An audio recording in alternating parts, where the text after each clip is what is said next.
મારું નામ મુકેશભાઈ છે. 10 વીઘાનું ગામ જાબાળ છે. 10 વીઘાની મગફળી હતી.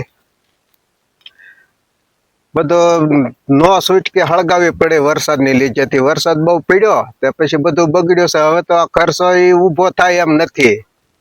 અને 90,000 નો ખર્ચો કર્યો તો 10 વીઘામાં. ટેકાના ભાવે તમારે આવ્યું છે, જાહેરાત થઈ છે. ટેકામાં આ થોડી સરકાર ખરીદે. માલ ખાધું હોય તો મરી જાય માલ. એમાં હવે બારી કાઢ્યા સિવાય કોઈ હળગાવ્યા સિવાય કોઈ છૂટકો જ નથી. ના છૂટકે. હા, ના છૂટકે હળગાવવું પડે. આ જ્યાર થઈ ગયું હોય અહીંયા પલ્લી 10 દી સુધી તો અનાજ બગડ્યું હોય તો માણા ખાય તો મરી જાય, તો ઢોર ખાતું હોય તો મરી જાય.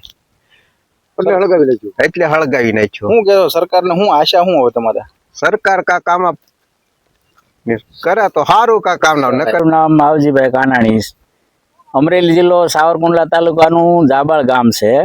અને આખા અમરેલી જિલ્લામાં એટલો વરસાદ પડ્યો, અતિવૃષ્ટિ થઈ, બધા ખેડૂતો હાવ પાયમાલ થઈ ગયા છે. કોઈને કાંઈ લેવા જેવી સ્થિતિ નથી.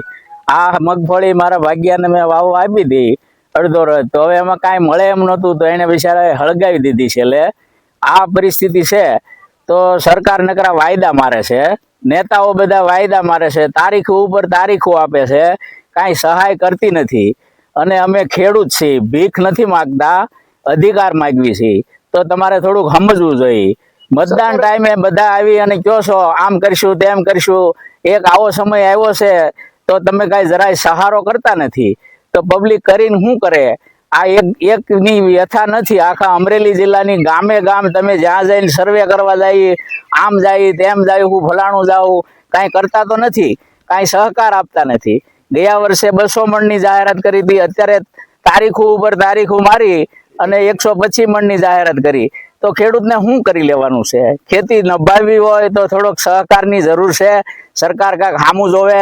ખોટા તાયકા કરીને ખોટા ખર્ચા કરો છો, આ જગ્યાએ નાટ્ય કરો છો ને આમ બસું લઈ જાઓ છો. નેતા આવે ત્યારે આમ, ત્યારે તમારી પાસે બધું થાય છે. અત્યારે સહકાર ખેડૂતને થોડીક જરૂર છે, તો તમે જરાય સહકાર આપતા નથી. થોડુંક વિચારો આ ભારત દેશ માટે. અને અમરેલી જિલ્લાની સહાય થોડીક ધ્યાન દો. નેતાઓ આની આંખ ઉઘડતી નથી. એસી ગાડીઓ, એસી ઓફિસમાં બે અને વાયદા અને તારીખો નકરી માર્યા કરે છે. કોઈ કાંઈ આમ ધ્યાન દેતું નથી. જરાક સહકાર આપવા સરકારને વિનંતી છે.